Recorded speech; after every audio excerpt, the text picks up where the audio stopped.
Hello, and welcome back to another Talking Freight, brought to you by Cerasis, the transportation management company. Learning the difference between third-party logistics, or 3PL, and fourth-party logistics, or 4PL, as well as 1PL and 2PL, and the rise of even fifth-party logistics, that's right, 5PLs, is both confusing and highly debated among those in the supply chain industry.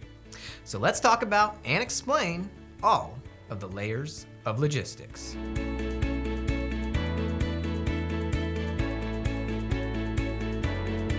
First, let's get on the same page. What is a 3PL? The Council of Supply Chain Management Professionals glossary defines both 3PL and 4PL, and is one I have found to be generally true across the board. The CSCMP defines 3PL as follows: outsourcing all or much of a company's logistics operations to a specialized company. The term 3PL was first used in the early 1970s to identify intermodal marketing companies, or IMCs, in transportation contracts. Up to that point, contracts for transportation had featured only two parties, the shipper and the carrier. When IMCs entered the picture as intermediaries that accepted shipments from the shippers and tendered them to the rail carriers, they became the third party to the contract, the 3PL. The definition has broadened to the point where these days, every company that offers some kind of logistics service for hire calls itself a 3PL. Preferably, these services are integrated or bundled together by the provider.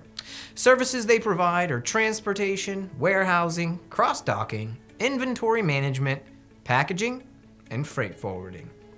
In 2008, legislation passed declaring that the legal definition of a 3PL is a person who solely receives, holds, or otherwise transports a consumer product in the ordinary course of business, but who does not take title to the product. Third-party logistics providers are freight forwarders, courier companies, and other companies integrating and offering subcontracted logistics and transportation services.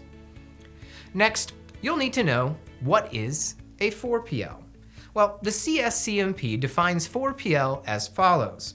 A 4PL differs from third-party logistics in the following ways. A 4PL organization is often a separate entity established as a joint venture or long-term contract between a primary client and one or more partners. A 4PL organization acts as a single interface between the client and multiple logistics service providers. All aspects, ideally, of the client's supply chain are managed by the 4PL organization, and it is possible for a major third-party logistics provider to form a 4PL organization within its existing structure. However, 4PL was originally defined by Accenture as a trademark in 1996 and defined as a supply chain integrator that assembles and manages the resources, capabilities, and technology of its own organization with those of complementary service providers to deliver a comprehensive supply chain solution. But that trademark is no longer registered, so feel free to use it. Now, 4PLs have also been referred to as lead logistics providers, or LLPs. Now, a new crop of companies has emerged who are actual transportation companies too. While a 4PL is sometimes described as a non-asset owning service provider, their role is to provide broader scope managing of the entire supply chain. Now, let's pivot. What about all these other PLs? In the PL terminology, it is important to differentiate the 3PL versus 4PL from the other logistics layers. And those are first-party logistics, a 1PL, are shippers. These are the cargo owners, which can be the shipper, such as a manufacturing firm delivering to customers, or the consignee, such as a retailer picking up a cargo from a supplier. Shippers dictate the origin, supply, the destination, demand of the cargo, with distribution being an entirely internal process assumed by the firm. With globalization and the related outsourcing and offshoring of manufacturing, distribution services that used to be assumed internally tend to be contracted to external service providers. Second-party logistics, a 2PL, are carriers. 2PLs are the carriers that are providing a transport service over a specific segment of a transport chain. It could involve a maritime shipping company, a rail operator, or a trucking company that are hired to haul cargo from an origin, for example, a distribution center, to a destination, for example, a port terminal. Fifth-party logistics, a 5PL, are digital tech entities. Now, along comes the 5PL, who sometimes define themselves as broadening the scope further to e-business.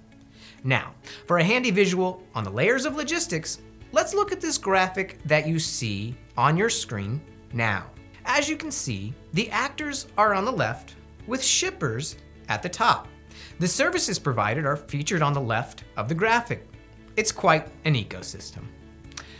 In conclusion, you might question anything more elaborate than a third party providing logistics consultation or management, no matter how advanced or far-reaching their service might be. So are they still 3PLs who just invented a fancy title to set them apart from the competition? Or is there a real differentiation? The 4PL is neutral and will manage the entire logistics process, regardless of what carriers, forwarders, or warehouses are used.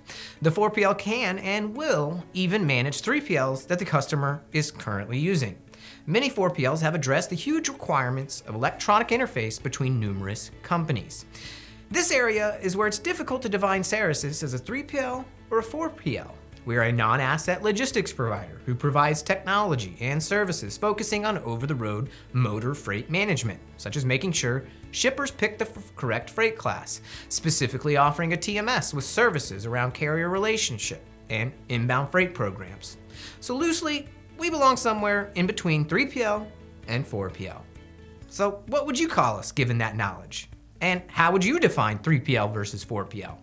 I'd love to hear your thoughts. Make sure you leave some comments down in the section of comments below. Yes, where you place your comments, the comments section. Well, that's it for this week's Talking Freight. Thanks for joining us for another episode. We'll see you next week. Oh, hold up before you go. Make sure you click over here to subscribe to our channel. Click on this box to watch all the videos in the current Parcel Talking Freight series, and click up here to go to Cerasis.com. Scroll down, and in the box, put in your email address and hit subscribe.